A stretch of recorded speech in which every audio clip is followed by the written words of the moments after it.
Want to stop juggling spreadsheets, calendars, and a dozen apps just to run your rentals? Lodgify makes it easy. It's an all-in-one toolkit for hosts. Build a direct booking website, automate guest messaging, and keep all your channels in sync. Running your rental business your way has never been simpler. And for Good Morning Hospitality listeners, you can get 20% off any yearly plan with code GMH20. Just check the link in the show notes to get started today. Welcome to Good Morning Hospitality, your one-stop shop for the latest news, noteworthy trends, and thought-provoking discussions across the industry. From hotels and short-term rentals to all things travel and hospitality, you'll find each episode equips you with the information that you need to start your week. Join us on Good Morning Hospitality every Monday, wherever you get your podcasts.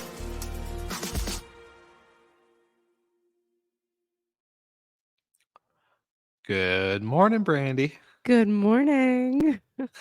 It's just you and me today. I know. Poor Michael is sick. Or poor Or he's listeners are just gonna using this as an excuse to sleep in, which Yeah. I would also do at some point. I was gonna say, I think out of all three of us, it's you that deserves to skip a Monday to sleep in for the case of sleeping in. If you're actually sick, we always let our talent go and be rested, right? Yeah, I feel like at the end of like the next like month, you're gonna be able to line up all like a still of me from each week and be like, and you can just watch me progressively get more and more tired. It's the perks of being an adult, right? It really does show. I hate it, but I also love it because every conference, especially back in the day when we would just like go from conference to conference and we'd be all staying up until like 3 a.m. Ella specifically from Auto Host was like walked up to me one day and it was like bright in the morning. I had coffee, I showered, it was like fresh, it wasn't a whole day's worth of tiredness stacked up. And she was like, "You look like shit and you look really tired. You should probably go take a nap." It's like, oof, thanks. Okay. Rough. It's rough. But it's okay. Michael, we hope you're feeling better soon, my friend. He's probably tuning in to the live if he's not napping. So, shout out to Michael Golden for carrying the show a lot of the weeks. But this is going to be a fun one. You and I haven't done one together in a long time. So we have not a long list, but a good list of topics and stories. But before we do that, are you okay? You doing okay? You're in New Orleans? Yeah. Okay. Just to make sure. I'm back in New Orleans. I got here last night. I'm going back to Miami tomorrow night. I'm in one of our studios, so that's why I'm coming to you from bed. There's no table.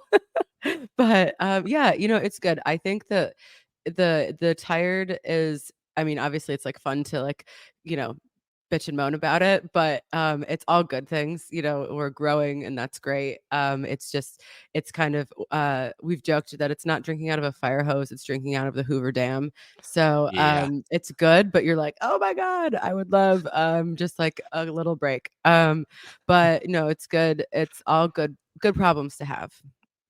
Good problems to have. Growth, not at all costs, but growth is good. Just make sure you take some time off for yourself. Andreas, if you're listening, which I know you're not, but just for the sake of doing it, give Brandy a break. We would love Brandy not to look more and more tired every week. I know. I have a bachelorette party coming up, not next weekend, but the weekend after. And my friend was like, oh, I'm like, we were talking about it. And I'm like, I'm excited to sleep. And she was like, on the bachelorette party? I'm like, yeah, I'm like excited to sleep and have like some red wine and go to bed early. Man, you're going to be the life of the party. I know. Times have really changed. It's really changed. Very much so. You and I, are definitely going downhill from here. Oh, man. Anyways, well, for all of the listeners out there, thanks for tuning in. For Tanner and our live viewers, thanks for also tuning in. Yes, water quality test. Tanner, water quality testing, the Hoover Dam. Yeah, please do. I can't afford some sort of waterborne illness on top of all of this. Heck no. Well, if you are also tuning into the live, make sure you let us know where you're tuning in from. We would love to know. Our hotel crew does a great job at getting people to tell their location, where they're tuning in. So if you're tuning in on the live right now, we'd love to know as well. All right, Brandy, let's touch on this one topic quickly because this is going to be one that I think there's not a lot of talk about, in the sense of we just need to keep paying attention and watching more happen. But Marriott Homes and Villas, they launched their AI search tool, which has been the first on the OTA side. We haven't seen much yet, which we know this is going to be a race, just like we have a credit card loyalty rewards distribution race. But they launched their AI search. So, excuse me, is Yeah. exciting.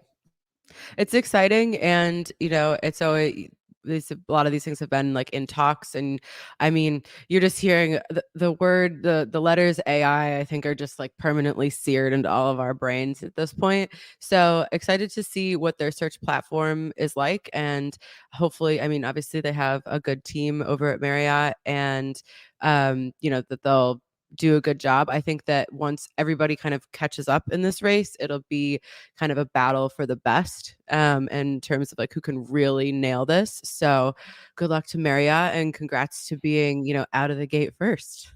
Yeah, I was gonna say it's always exciting to see who dabbles or puts their toe in the water.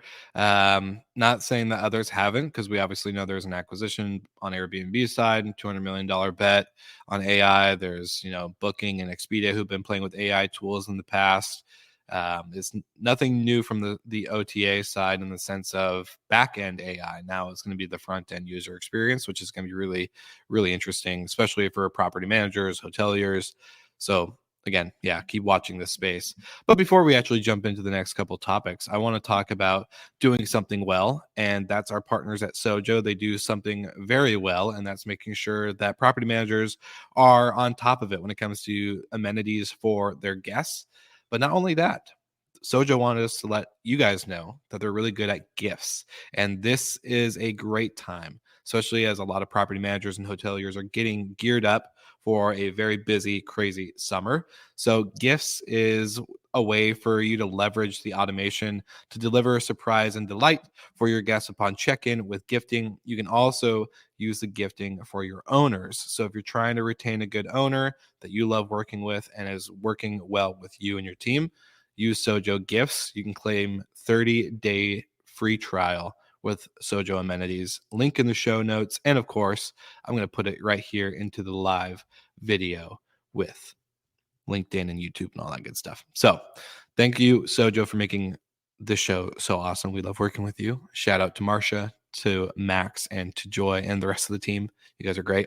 I love our monthly calls. So anyways, that's my lovely shout out to the team. I actually, so a friend of mine, it's Miami Music Week. It just finished, which is, big party week, lots of concerts, lots of shows, big music festival. And my friend ran out of coffee, and then he's like pulling, like trying to search for more coffee. And he said he pulled out a couple of the bags of Sojo coffee that I had given him. And I was like, oh, look at that. It's in my daily life. So Sojo came to the rescue to fuel some more dancing this week. I love that. I love that. Not just from the vacation rental itself, but from the festivals, from property to real life. We love it. Okay, so this is exciting. What one do you want to go into next? Because I think we could talk about both, but I would love let's pick. talk about Sonder really quickly. All right. This is not going to be. There's nothing really to deep dive on this, and we've kind of talked about this over the last couple, specifically the last.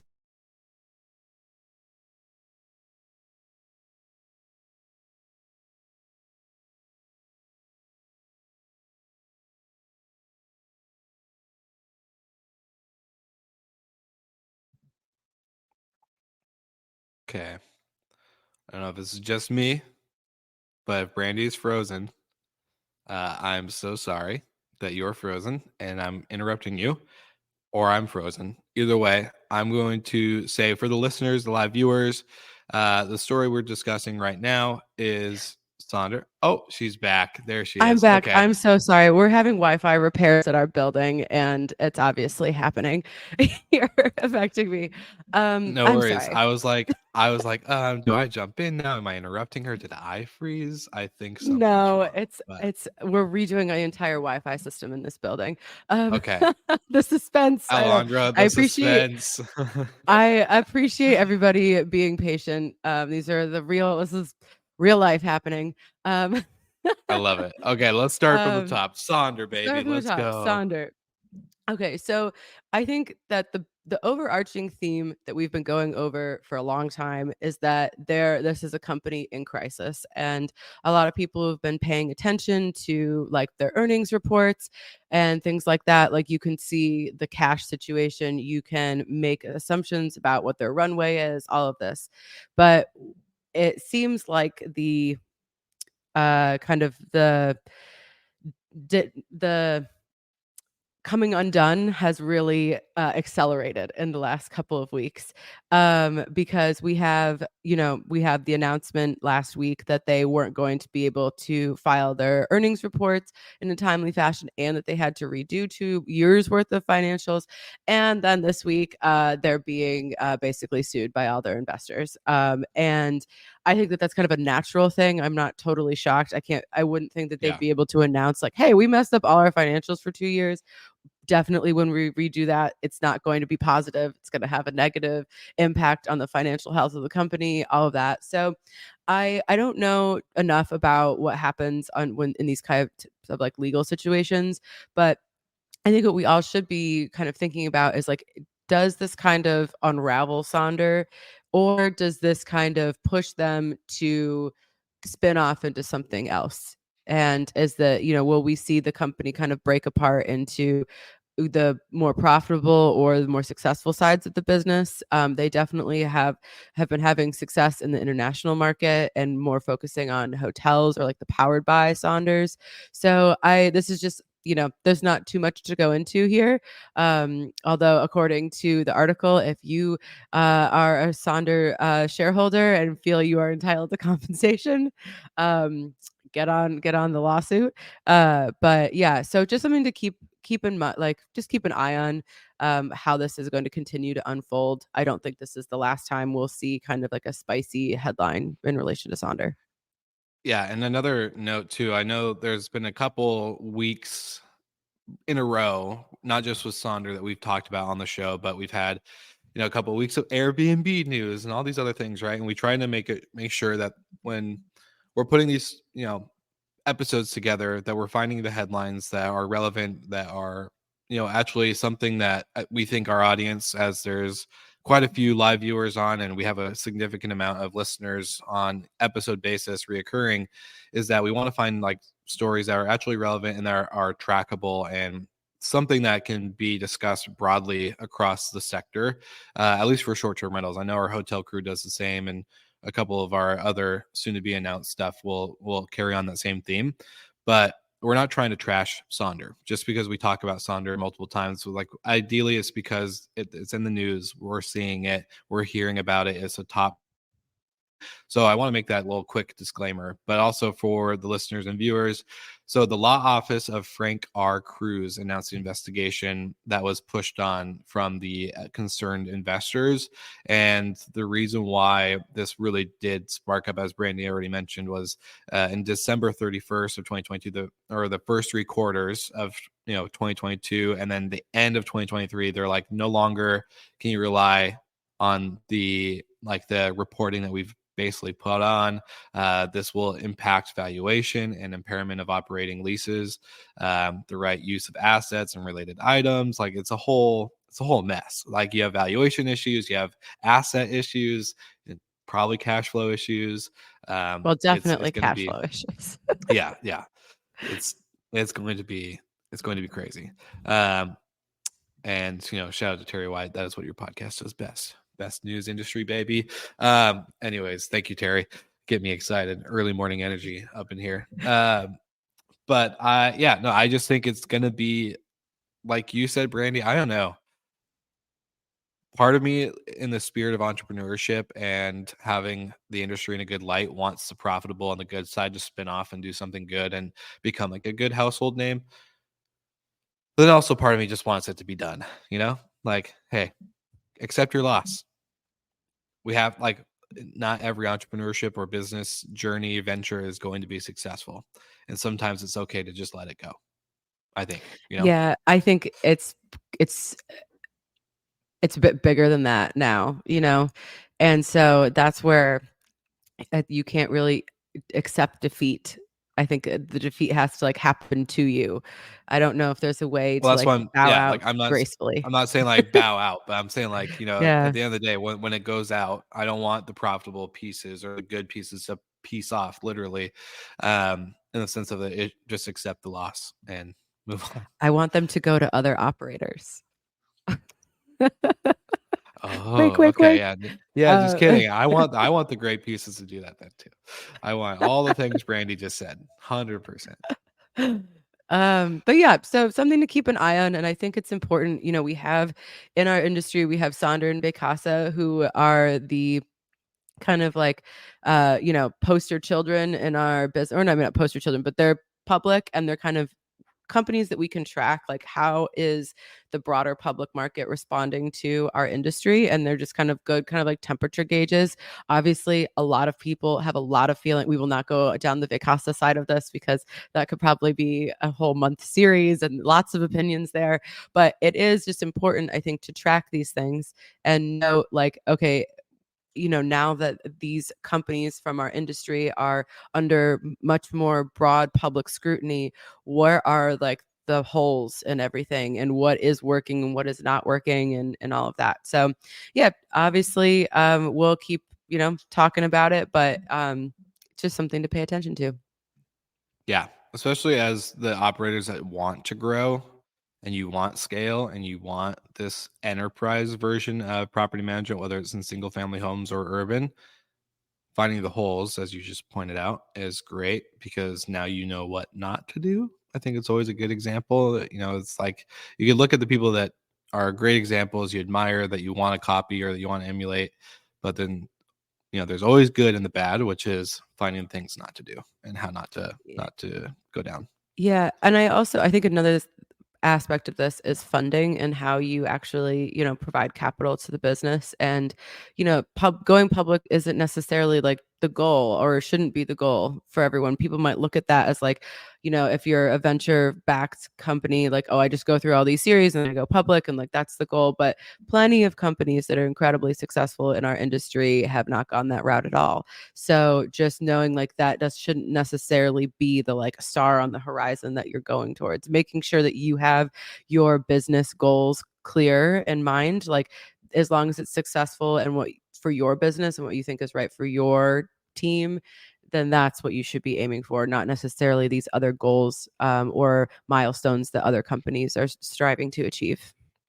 There's nothing wrong with providing great profit to shareholders, to imply, providing great employment benefits, to having a good work-life alignment, to all these other things, to have growth.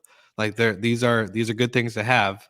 You can do it without going public and racing to the bottom. At sometimes Yeah. it feels like that.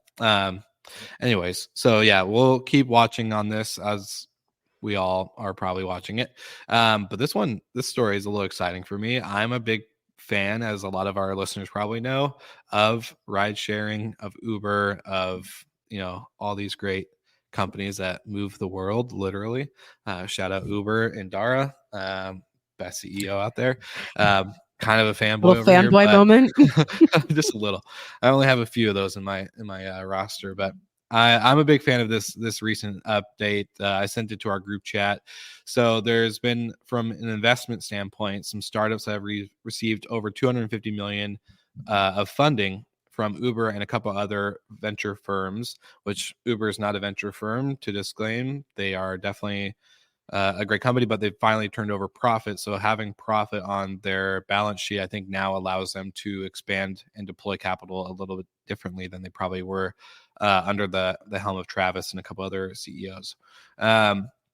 So one of the companies, called Move, received $100 million in funding, and Move provides financial or financing to help rideshare drivers purchase cars. So they raised 100 million out of that 280, 250 that we saw in the funding realm, and it was in a Series B funding round with a valuation of 750 million. Uber invested alongside a couple other firms, and this is great because basically what Move does is they finance the vehicle for you to become a Uber driver in partnership with Uber, and then they help you pay back the loan that they give you within a 48-month period. So it's actually better financing than getting screwed over at like some dealership that's trying to give you like an 84-month loan term through some crazy bank and all this other stuff.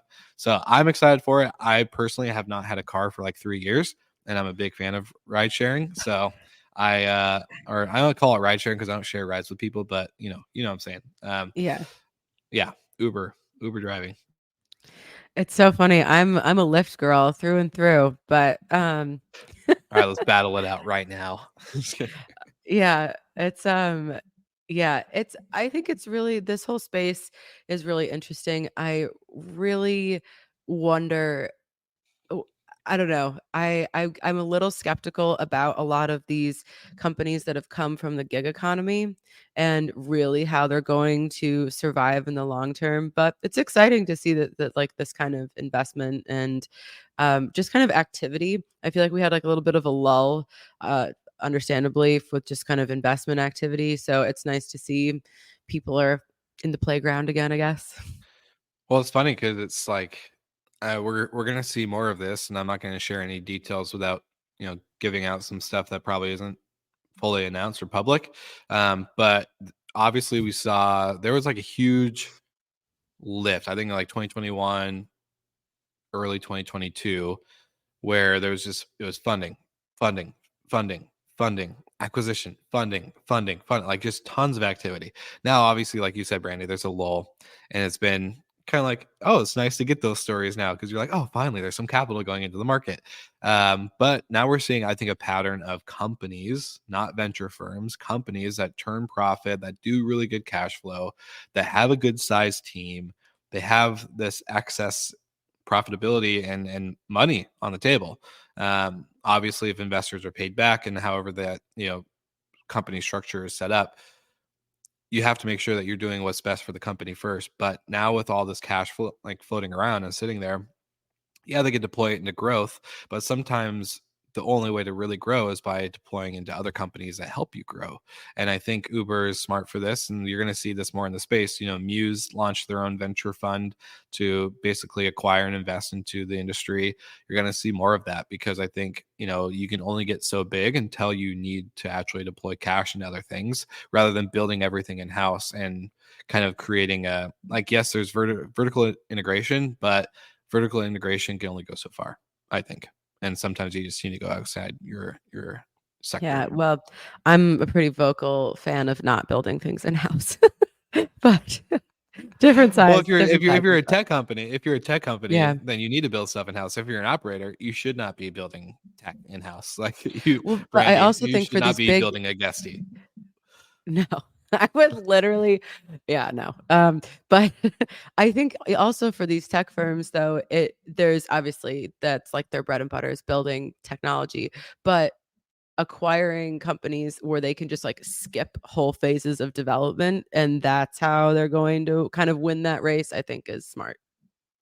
Yeah, Operto did it with DAC. They said, hey, we can build this in a year, or we can acquire them and integrate them into the tech stack and to the service and product features in 3 months. Obviously, it probably took a little bit longer for the acquisition, but let's say post acquisition, it takes 3 to 4 months to get the engineering team to make it integrate and have the product connect. Great. You just accelerated that and you shaved 8 months, 9 months, maybe 7, depending on all that stuff. So really exciting. Those are the main stories and topics for this episode. So for our listeners tuning in live, I obviously have seen Terry White, Tanner Cummings, Alondra, Boostley, which is Mr. Mark Simpson.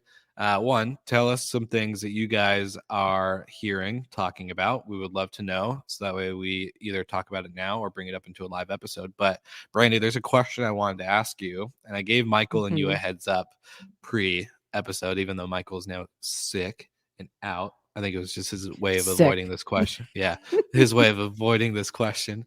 But what are some misconceptions in the short-term rental industry or about the short-term rental industry, vacation rental industry that you would like to talk about? Because I think it's interesting as GMH is growing, right? We have a short-term rental crew on Mondays. We have a hotel crew on Wednesdays, soon to be more. And, it's really interesting because you see, like, we'll just say this. It's really interesting to see because Good Morning Hospitality got number 4 out of the top 40 podcasts in hospitality. And it was funny because, like, shout out to Steve Turk and Sarah Dandashy, but they got the mention of Good Morning Hospitality, and they've been with the crew for a lot less of a time than you, me, Michael have been doing the show, right? So it's like, okay, the hotel sector got their spotlight, which is great. But what do you think the misconceptions are with short-term rentals? Do you think there is some inside the greater pie of hospitality or in just the mainstream media? Yeah, I kind of looked at this in two ways. So I think in terms of like our hospitality brethren, I think we're kind of like the ugly stepchild. In hospitality Or the rankings, or I the don't. redheaded stepchild. I'll accept that Yeah, one I too. wasn't trying to throw any shade at you. But I think that we're still seeing. I mean, the reality is that hotel lobbies in a lot of markets and are actively fighting tooth and nail to get rid of or make it incredibly difficult to have short-term rentals because we're a threat to their business. So that is a reality. And so even though our industries are becoming more and more blurred in terms of product offering and like guest expectations and all of that, they're definitely still separate industries and we're seen as a threat, and but I feel like not taken as seriously in some respects.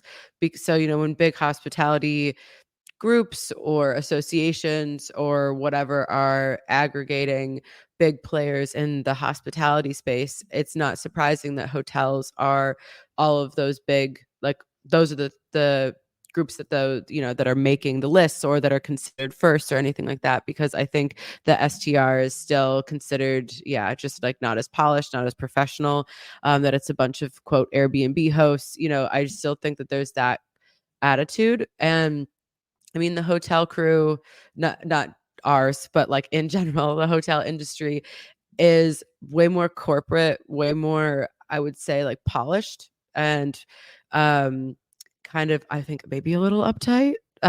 Just because they have like procedures and everything is a little bit more buttoned up. But then on the other side, from like a customer perception, and this just the SNL skit about Airbnb is really like, I think that is what a lot of people think the industry is. Like that you're Yeah. going into some poorly designed, poorly furnished, poorly managed home that's just filled with, beat up IKEA furniture from 2012. And, like that's the view that a lot of people have, but it's kind of hypocritical because a lot Mhm. of those people probably stay in short-term rentals way more often than they realize and have really great experiences. And so it's I like everything I'm about to say is anecdotal, but I've had like my stepsister stayed at a Vacasa property, and she was saying, "Oh, I didn't stay at an Airbnb. I like was staying at a Vacasa house." And she's like, "But it was odd. Like we booked it through Verba." And like it's because the way that all the different brands in the industry are pushing themselves, I think it is confusing for the consumer. Like, oh, I'm staying at a Verbo or more realistically, an Airbnb, but they don't like the company behind that is often not seen. And so I think that we've been talking a lot in the industry about professionalization and standardization. And I think part of me always thought that meant that we were losing like a little bit of the soul of the industry, but then the reality is it's kind of bringing us into like the next phase of like it's bringing us into adulthood as an industry, like kind of like having all of our ducks in a row. But I still think that there is this like public persona of our industry that is a little bit sloppy, I think. Yeah, and I wish we had Jamie Lane on this just for the sake of clarity on what I'm about to say, because I'm sure I'm going to get one of these stats wrong. But majority of the like quote unquote property inventory on Airbnb specifically is hosts, right? Like the big professional managers, whether they're urban or vacation destination managers, is a smaller portion of the pie. So from what you just said, like I get why that may be the kind of image that the mainstream traveler has, right? Like I'm staying in an Airbnb, but I booked on, or I'm staying at a Verbo, not an Airbnb, and they kind of get confused because a lot of them, truly are like the individual hosts. So I think from my point of view, kind of on what you just said, I don't think there's anything wrong with standardization and procedures and kind of buttoning things up. But like you said, there is a way, and the nice thing is it's kind of a natural thing in our industry that there is a way to stand out and be unique and like have the property not be a cookie cutter, square box and all these things like a hotel room under a Marriott Courtyard or a Residence Inn or a whatever a Hilton Garden Inn, whatever the soft brands are, and how they all kind of have that same feel no matter where you go, no A matter lot what of city. beige. A lot of beige, but there's a great opportunity, and I think Dennis from Cassiola had posted about this on LinkedIn a while ago, um, talking about standardization and professionalism and how it's not like he basically defined the line of like when is it being professional to have these kind of the same linen, the same amenities, the coffee setup, like the standards, right? Like having the basic things that kind of guests expect, to then also going above the top and designing a great game room and having a great this and a great that is different and not like any of the other properties in your portfolio. So I think this is something like it's a fine dance, right? And Yeah, like I've many of hotel friends be like, why do you guys call yourself short-term rentals? Aren't hotels really a short-term rental too? It's like, yes, they you are. guys are. Yeah. You're commercial. You're commercial, and most of us outside of maybe Brandy are residential, right? Like there is a difference in kind of like setup and legality, but at the end of the day, we're all part of a bigger pie. I think it's just like you said, not to yeah, I'm gonna say it. Terry White's comment, which is the reality is that the hotel industry is it's older than dirt, and we have a much better tech than they do, and 100% better podcast than they do too. Shout out to you, Thank you, Terry. Terry. But yeah, we have a pretty great podcast. But our hotel crew, like Steve Turk, he plays on both sides, right? He's got tangy management, and he also is traditional Mr. Hotelier, Mr. Miami. He's been in the hotel sector for a very long time.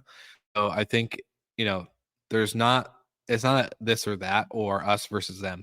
In my opinion, it's definitely there's room to play for both. Well, I think Um, that is also the side of it is that it's the us versus them mentality is much more on the side of hotels, where I mean, there's huge efforts from hotel lobbies to pass legislation that limit short-term rentals, and they are trying to curb or eliminate the threats to their business. So, which I understand. I think that that's kind of like a reason. I mean, I wish they weren't, obviously, but just that's join the dark side. Join the dark side instead of trying to shut us yeah, down. Join us. Come on over. The water's join us. nice. But yeah, the water's nice.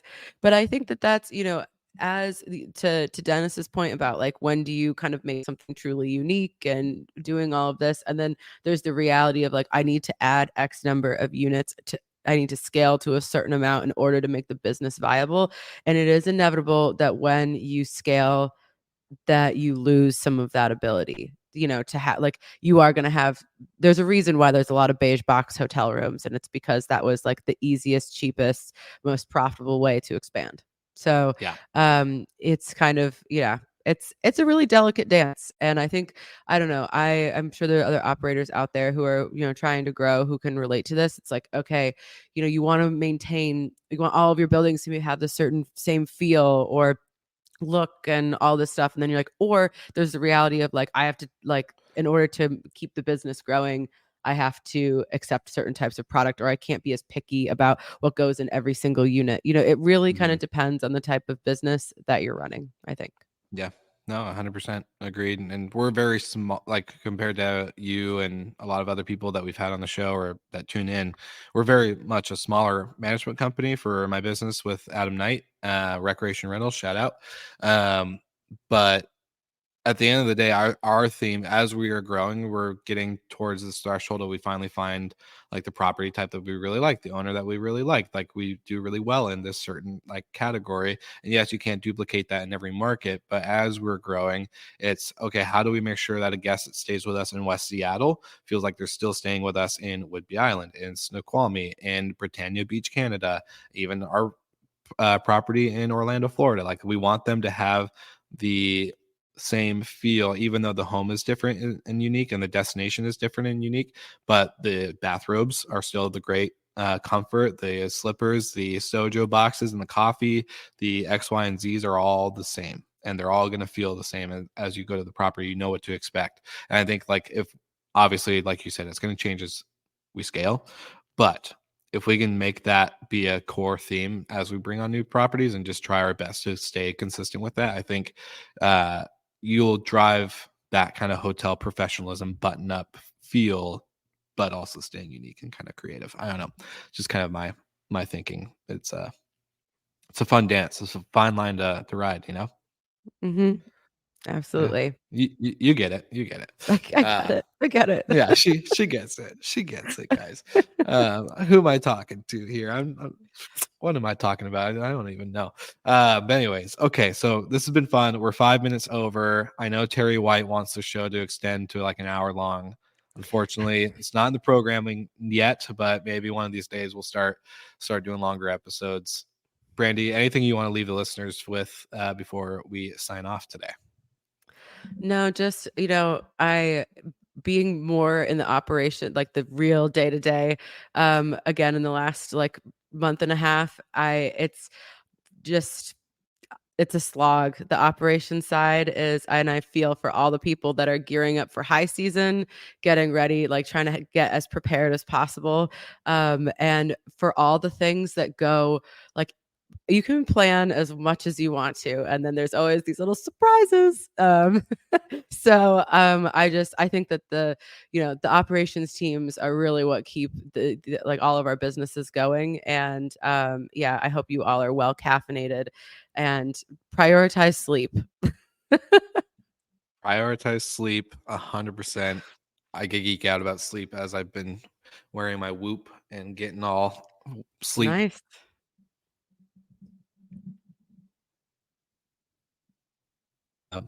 But anyways, that is a good message to leave everybody on. I promise I won't ramble, but for all the listeners out there, thank you guys so much. Seriously, love doing the show every Monday, every Wednesday. Getting the hotel crew up and live is so much fun. They bring so much good stuff. So make sure you like and subscribe to our live viewers who comment in, our loyalists, our super fans, from Tanner to Alondra to Terry White to even Mark Simpson, Mr. Book Director himself.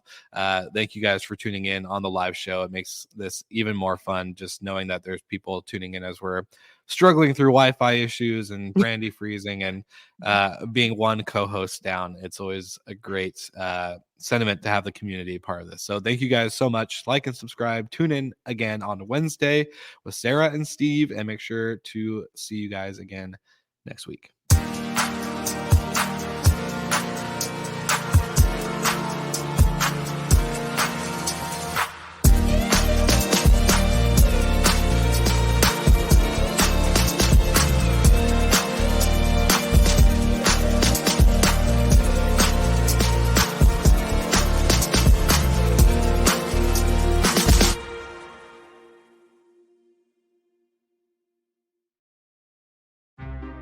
Want to stop juggling spreadsheets, calendars, and a dozen apps just to run your rentals? Lodgify makes it easy. It's an all-in-one toolkit for hosts. Build a direct booking website, automate guest messaging, and keep all your channels in sync. Running your rental business your way has never been simpler. And for Good Morning Hospitality listeners, you can get 20% off any yearly plan with code GMH20. Just check the link in the show notes to get started today.